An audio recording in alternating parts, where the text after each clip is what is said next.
My name's Ethan Hayes, just an ordinary guy. Nothing special about me. If there's one thing that sets me apart, it's probably this weird curse people like to call my good luck charm. It all started the day I was born, when my mom was pregnant. My dad's construction business was falling apart. He was so stressed he was practically pulling his hair out. Then my mom went into labor early, and after a whole chaotic day and night at the hospital, I finally showed up. The strange thing was, on the exact same day I was born, my dad's company landed a massive contract, one that completely turned things around. Later, my mom went to see some kind of spiritual advisor who looked at my birth chart. The advisor told her I was born to bring fortune to others, that I was destined to attract immense wealth, but none of it would ever belong to me. It would only flow through the women in my life. My mom used to rock me to sleep and whisper, "My sweet boy, your fortune lies in your wife's hands." Growing up, those words followed me like a bad omen. I never believed in any of that mystical stuff. Who does anymore, right? But life kept proving me wrong. In college, I had ridiculous luck with women. Not just anyone, I mean the campus queens, sorority presidents, girls everyone wanted. I had 3 serious relationships. Every single one ended the same way. My first girlfriend was a scholarship student, working 2 jobs just to stay afloat. We used to sit in her dorm eating ramen and dreaming about our future. 6 months later, she won $500,000 from a scratch-off ticket. The next day she told me, "Ethan, you're a great guy, but I can't live the life I want with you." Then she walked off with some middle-aged guy in a Porsche. My second girlfriend was a small-time influencer, with just a few thousand TikTok followers. Her streams barely got any views. After we started dating, she posted a random dance video that went insanely viral. Suddenly, she had millions of followers and brand deals flooding in. Then she started getting full of herself and sleeping with one of her top donors, some rich guy funding her channel. When I found out, she didn't even apologize. She just said, "Ethan, we're not in the same world anymore." My third girlfriend worked as a rookie analyst at a big investment firm, constantly getting chewed out by her boss. After we started dating, one of her projects suddenly caught a director's attention. She got promoted 3 times in 3 months and ended up running the department. Then at a company party, she got drunk and slept with her boss, the rich, handsome one. When we broke up, she cried and said, "Ethan, I couldn't help it. He can give me so much more." 3 relationships. 3 betrayals. Every time, their luck skyrocketed while I was left behind. I went from heartbroken to just numb. Eventually, I accepted it. My gift was really a curse. I was the launch pad, and they were the rocket ships. They used me to take off, then left me in the dust. After graduation, I got a job as a copywriter at a small ad agency. I worked there for 2 years before the company went under. I sent out hundreds of applications on LinkedIn, not a single reply. One night I was sitting in my crappy studio apartment eating my last cup of ramen while staring at the glowing city skyline. That's when something in me snapped. To hell with love. To hell with working hard for nothing. I was done. I pulled out my phone, opened a high-end matchmaking app, and filled out my profile out of pure spite. Under what I'm looking for, I wrote, "Female, alive, attractive, not an idiot." The next day, a matchmaker from the service called me, her voice practically shaking with excitement. "Mr. Hayes, you're heaven sent. We have a client who meets all your criteria, and she's beyond anything you could imagine." I rolled my eyes. Sure, I thought. Probably some lonely divorcee with a nice condo. Still, I had nothing better to do, and at least it sounded like a free meal. The meeting was at some exclusive members-only club downtown. I wore my one decent blazer and felt completely out of place on the fancy leather sofa. Then the matchmaker brought her in. The moment she walked through the door, the air shifted. She was tall, dressed in a sharp white pantsuit. Her dark hair was pulled back into a tight bun, showing off a long, elegant neck. Her features were so flawless they almost didn't look real, like something an AI generator would create. But her eyes, cold, sharp, and powerful. The kind of eyes that could cut right through you. I couldn't look at them for long. Her presence was overwhelming. I straightened up without even thinking. My only thought was, this woman's energy is 10 feet tall and I'm just a bug she could crush if she wanted to. Behind her stood an older man in a silk tunic, calmly fingering a string of sandalwood beads. He squinted at me, lips moving silently. "Sit," the woman said.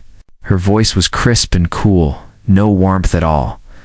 I sat down stiffly while she took the seat across from me. The matchmaker slipped out of the room. Ethan Hayes, 28, unemployed, 3 failed relationships. She read out loud, like she was going over a quarterly report. "I'm Victoria Thorne." "Miss Thorne, a pleasure. ISTA more." She ignored that and turned to the old man. "Master Chin, what do you think?" The man stroked his goatee, his eyes gleaming. "Remarkable. Simply remarkable. This Mr. Hayes' powerful brow, strong jawline, the mark of a kingmaker. His astrological chart is in perfect alignment, pure, positive energy. The woman who marries him will see her fortune soar to the heavens." I just stared. The way he said it sounded way more official than my mom's version. Like the luxury upgrade of the same old curse. Victoria's face didn't change, but I thought I saw a hint of satisfaction in her eyes. Then she looked back at me and got straight to the point. "Mr. Hayes, I'll be blunt. My company is facing some turbulence, supply chain issues, stalled projects. Master Chin performed a divination for me. He said I'm missing a key element to survive this storm, a spouse whose cosmic alignment perfectly complements mine." She paused. "Your chart, out of thousands he reviewed, is the perfect match. I need to marry you." My brain froze. A marriage proposal for good luck? That was a plot twist I didn't see coming. "Marry you?" I asked, trying to process. "Miss Thorne, you've got to be joking." "I never joke," she said, her tone sharp and matter-of-fact. "I need your alignment. You need financial stability. This is a business arrangement. I'm telling you my motive up front because I expect full transparency." She meant it. I stared at her calm, unreadable face, feeling a strange mix of emotions. After 3 relationships built on lies, here was a woman openly admitting she only wanted me for my luck. It was absurd but oddly comforting. At least this time, I knew the truth. I stayed silent for a long time. My head was a mess, tangled with past heartbreaks, present desperation, and a future that had just completely gone off the rails. After a deep breath, I looked her straight in the eye and said, "Okay, I'll do it." A flicker of surprise crossed her face. "But I have one condition." She raised a perfectly shaped eyebrow. "I don't care if this is a real marriage or a fake one. A transaction or a partnership. During this marriage, I want absolute loyalty. No cheating, physical or emotional. That's my only deal breaker." It was the last bit of dignity I still had left, the one thing. I refused to give up after everything I'd been through. Victoria seemed genuinely surprised. She paused for a second, then a faint smile appeared, so small it was almost an illusion. "Acceptable," she said. "My condition is that whenever I need you to attend a business function, you'll be there and act like my husband convincingly. Deal." "Excellent." She stood, completely businesslike. "My lawyer's on his way. We'll sign the prenuptial agreement now. After that, we'll head to City Hall." Before I could even process what was happening, I found myself sitting in an absurdly luxurious law office.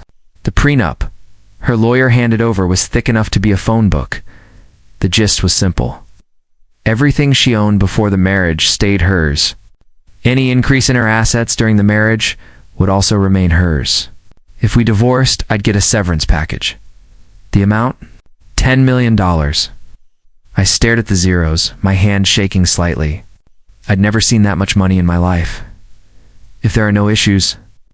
"You can sign," Victoria said coolly beside me. I picked up the pen and signed my name. My own condition had been added in black and white. During the marriage, both parties must remain completely faithful. If either breaks this agreement, the guilty party forfeits all assets and pays the other $100 million in damages. My eyes widened. This woman didn't mess around. After signing, we went straight to City Hall.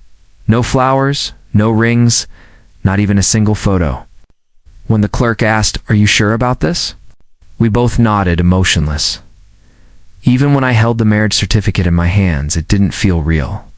Had I really just married into one of the richest families in the country? It wasn't until we reached Victoria's home that I understood what rich truly meant. The car passed through a massive gate, then down a tree-lined driveway that stretched on for nearly a mile, before stopping in front of what looked more like a modern castle than a house. A line of uniformed staff bowed in perfect unison. "Welcome home." "Madame, welcome home, sir." My knees almost gave out. When she said she was well off, I thought she meant a fancy penthouse or a company worth 50 million tops. But this was billionaire-level wealth. I felt like a stray cat that had accidentally wandered onto the set of Succession. Victoria must have noticed my discomfort. "This is your home now," she said coolly. "Make yourself comfortable." Her phone rang. She listened for a moment, her brow furrowing. Then she turned to me. "I have an emergency board meeting. Get familiar with the place. I'll be back before dinner." Just like that. She was gone, swept off into another car, leaving me alone in a massive living room with marble floors and a chandelier the size of a small planet. I stood there staring at my reflection, feeling like a clueless outsider. A man who looked like a butler approached politely. "Sir, allow me to show you to your room." My room, or rather, our room, was enormous. It had its own study, a walk-in closet, and a bathroom bigger than my old apartment. The closet was already filled with designer clothes in my exact size. I called my parents and mumbled something about getting married. There was a full minute of silence. Then my dad roared, "Ethan! You worthless kid. Did you just sell yourself off?" My mom snatched the phone, her voice trembling. "Honey, what were you thinking? Are they going to be cruel to you?" A lump formed in my throat, but I forced myself to sound cheerful. "Mom, Dad, don't worry. She's a good person. We're legally married. I'll bring her home to meet you both soon." When I hung up, I collapsed onto the massive bed and stared up at the ceiling. My life had officially jumped onto a completely different track. I didn't know if it was for better or worse, but at least I wouldn't have to worry about buying my next cup of RAM. Married life was strangely peaceful. Victoria was the definition of a workaholic. She left before sunrise and usually came home after midnight. But no matter how busy she was, she always texted me her schedule down to the hour. 7 to 9 p.m., dinner with Mr. Lee from Global Capital. 10 p.m., flight to New York. ETA. Back in 3 days. She handed me a black Amex card with no limit, calling it household expenses. Then another one, pocket money. She even tossed me the keys to an Aston Martin. "You might as well drive it. It's just collecting dust." At first, I was terrified to touch any of it. Then one day, Master Chin showed up again for a feng shui consultation at her office. He pulled me aside, whispering conspiratorially, "Sir, you must spend money freely. The more you spend, the more prosperous the madam becomes. You are the focal point of her financial energy. You must keep it flowing." Skeptical, I decided to test it. I bought the latest PlayStation. The next day, Victoria casually mentioned over the phone, "That client we've been chasing for a month finally signed today? Coincidence, maybe?" But then I went on a shopping spree, new wardrobe, luxury stuff, in that same afternoon. Her company's stock price hit a new record high. That's when I started believing. I leaned fully into my new life as a trophy husband. I slept in, worked out, drove the sports car, and played video games in the home theater. Money became meaningless, just numbers on a screen. By all accounts, I was a kept man, a living good luck charm. But it didn't make me happy. Victoria gave me everything material. But emotionally, we were like strangers living in different worlds. She was always working. We barely talked. When she was home, I was asleep. When I was awake, she was gone. There was an invisible wall between us, solid and cold. I started wondering how long this could last.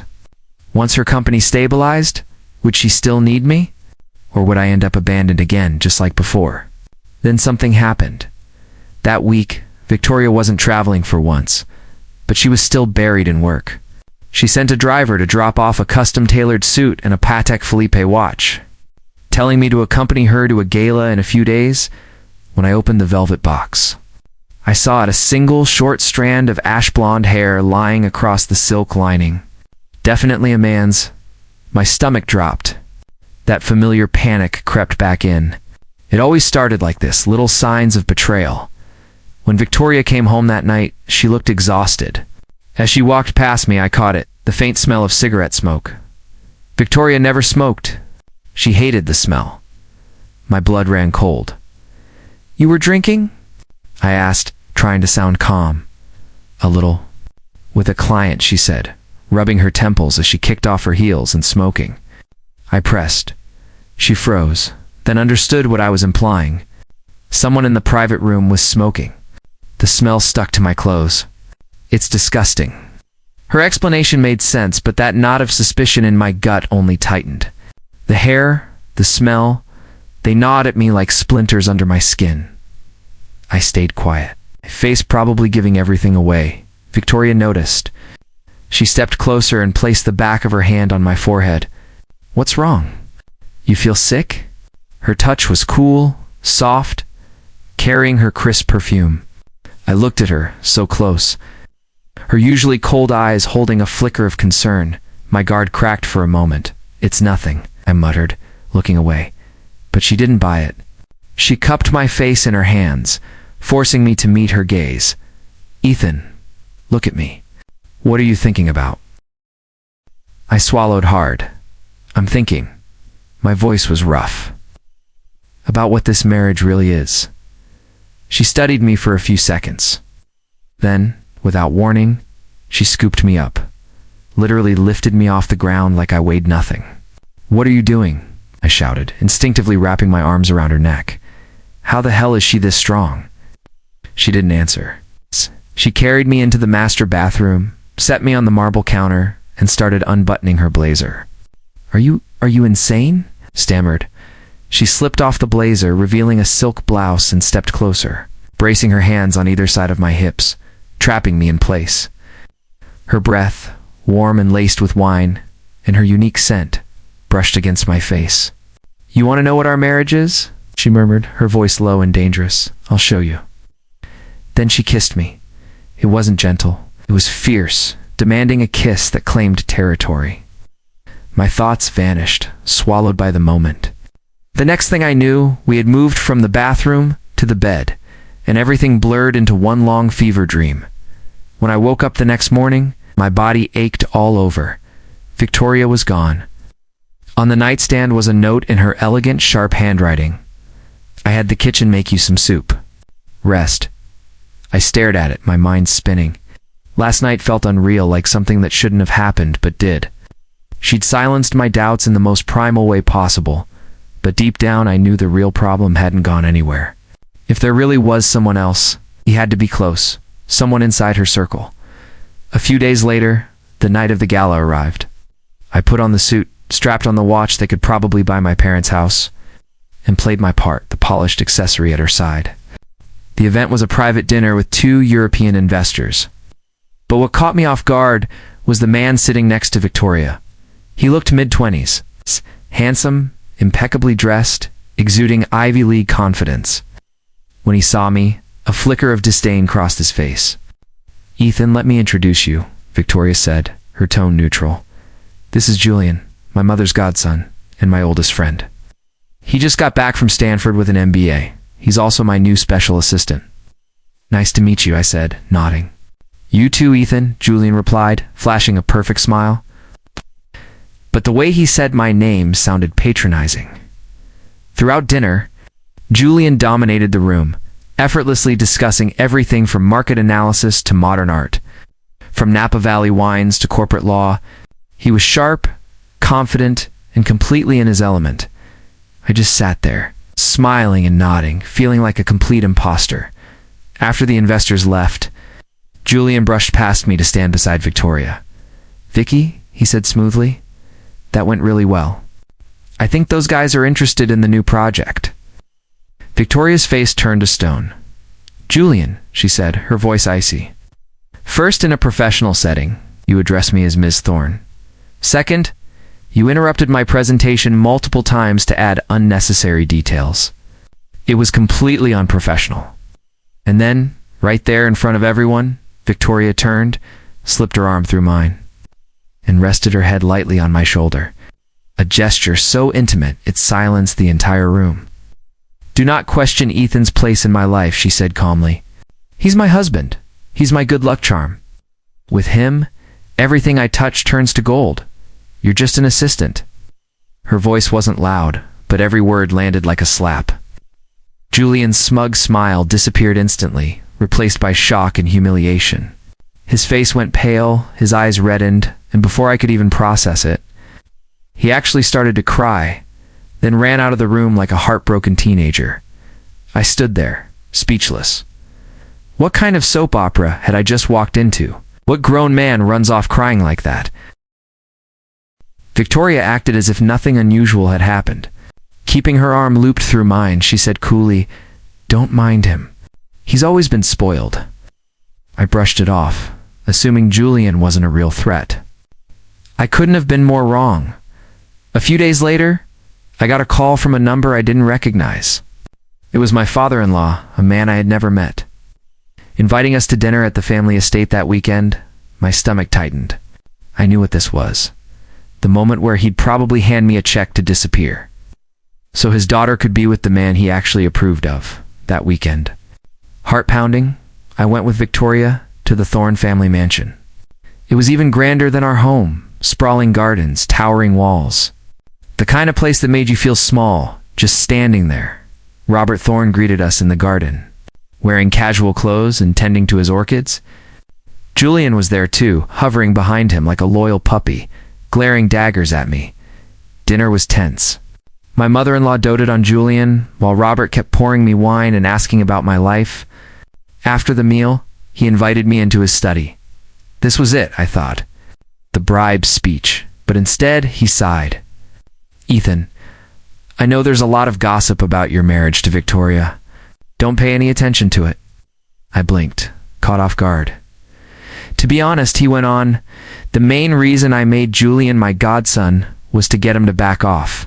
The boy's been obsessed with Victoria since they were kids, but she's never felt the same. I thought making them god siblings would stop it." Stubborn kid, though. Gave me a long look. Not judgmental, but thoughtful. "I saw the prenup. The only thing you asked for was loyalty. I respect that. You've got more integrity than all the spoiled men who've tried to chase our family's money." I felt my face heat up. "Victoria's stubborn," he continued with a small smile. "Takes after her mother. All business. When she was little, she saw some movie where the heroine gets tied to a chair, so she tried to do it herself. Tied herself up so well she couldn't get loose. She cried for hours until I got home. I couldn't help laughing.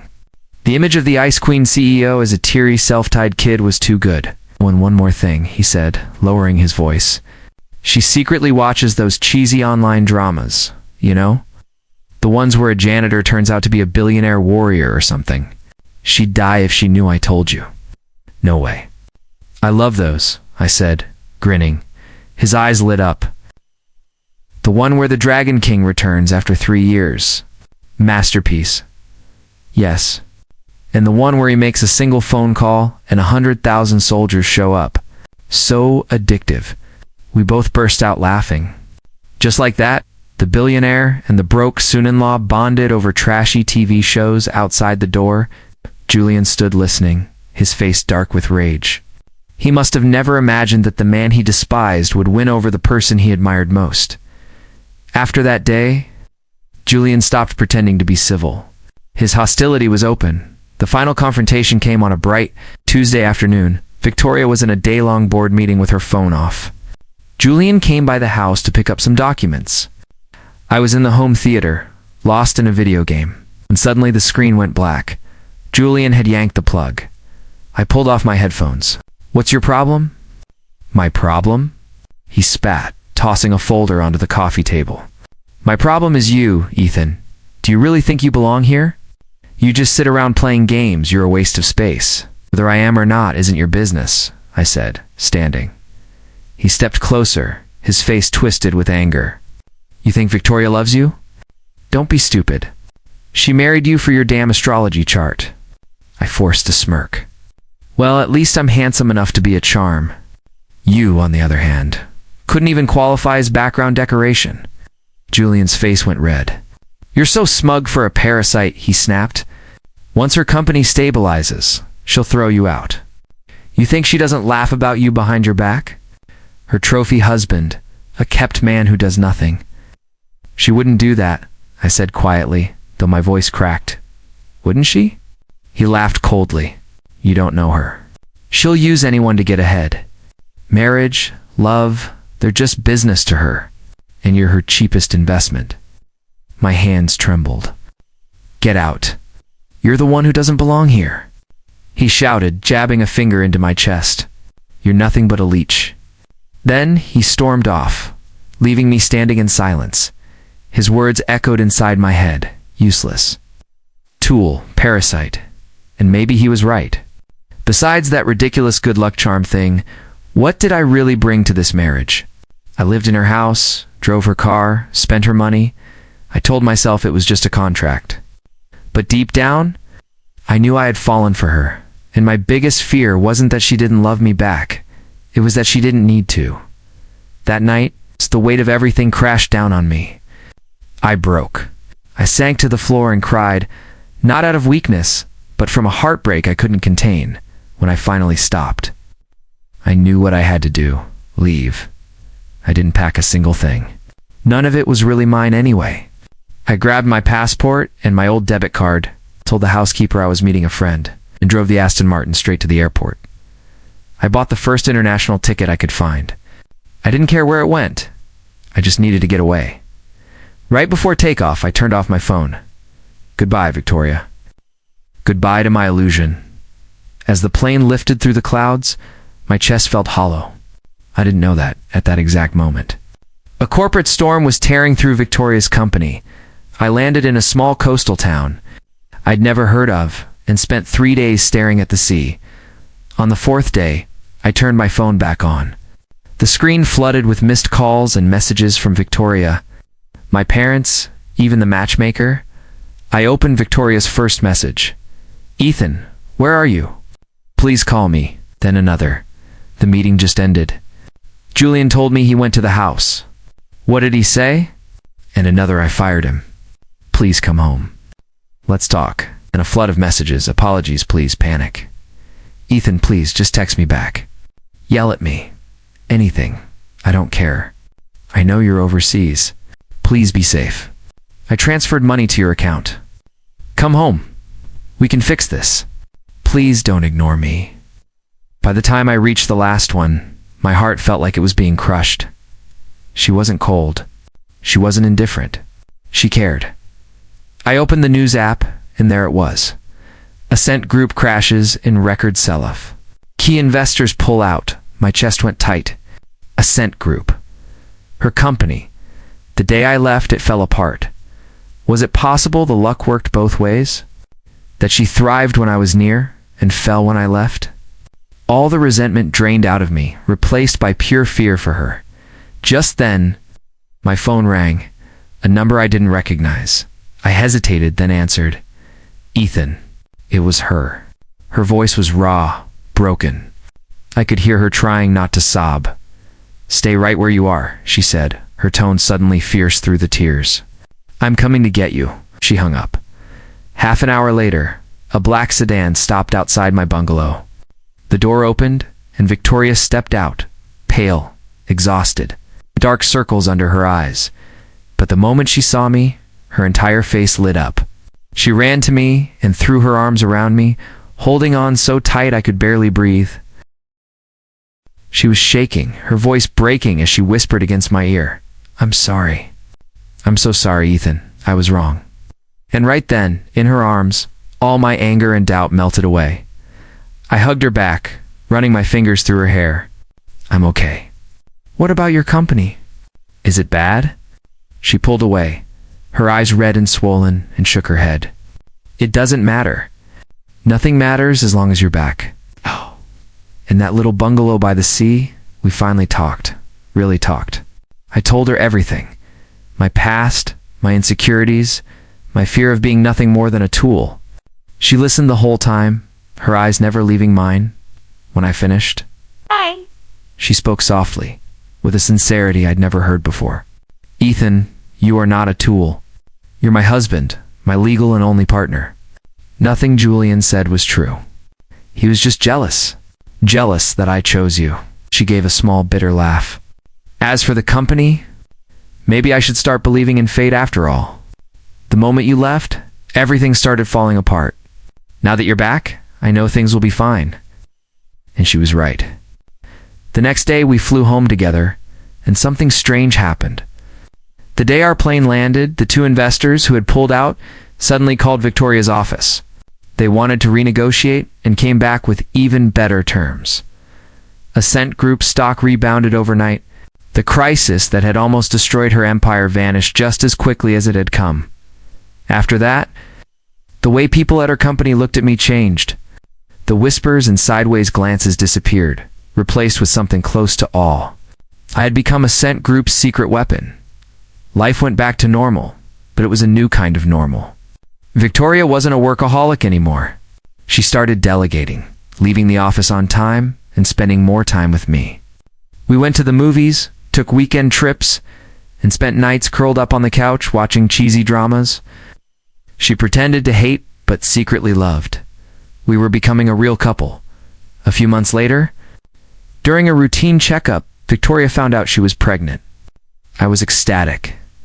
I was going to be a dad. But Victoria's reaction was quiet. She seemed distant, almost afraid. That night she told me, "Ethan, maybe we shouldn't have this baby." I was stunned. "Why don't you want kids?" "It's not that," she said softly, looking down. "I've been overworked, drinking during client meetings. I'm scared the baby won't be healthy. My aunt, my friend from college, they both died during childbirth. One from a hemorrhage." And then I understood. She wasn't rejecting our child. She was terrified.